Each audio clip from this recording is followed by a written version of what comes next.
Hello everyone, how are you guys doing? This is MD Tech here with another quick tutorial. In today's tutorial, I'm going to show you guys how to repartition a hard drive on Windows. So a lot of people don't actually know it's possible to repartition a hard drive. So we're going to basically just jump right into it, and we're going to start by opening up your start menu. Just left click on the start button one time. Type in computer management. One of your best matches should come back with computer management right above desktop app. Left click on that one time.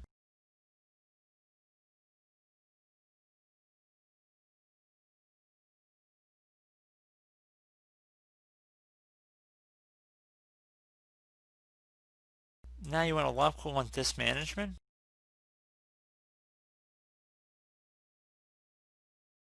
So please keep in mind that this cannot actually be a partition on the drive Windows installed on, the one that we're going to be repartitioning here. So won't actually be able to do that. Okay, so now that we're in here, I'm going to select my new volume E, that just happens to be what the name of it is. I'm going to right click on it, and I'm going to left click on shrink volume. Now it's going to ask you to enter the amount to shrink the disk by. In megabytes, I would suggest allocating however much you feel is appropriate here. So whatever is already in the field by default, it's the maximum amount that you can actually save on the partition. So you can actually put a smaller amount, but you can't put on a larger amount basically. I'm just going to set it to 500 megabytes, and I'm going to left click on shrink.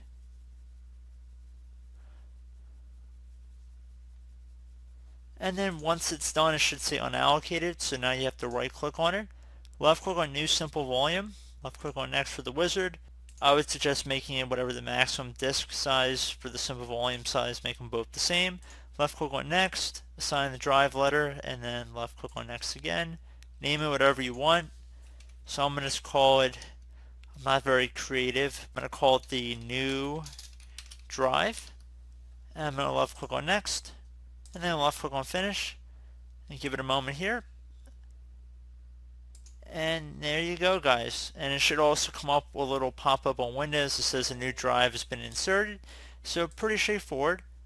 And I do hope this brief tutorial was able to help you guys out.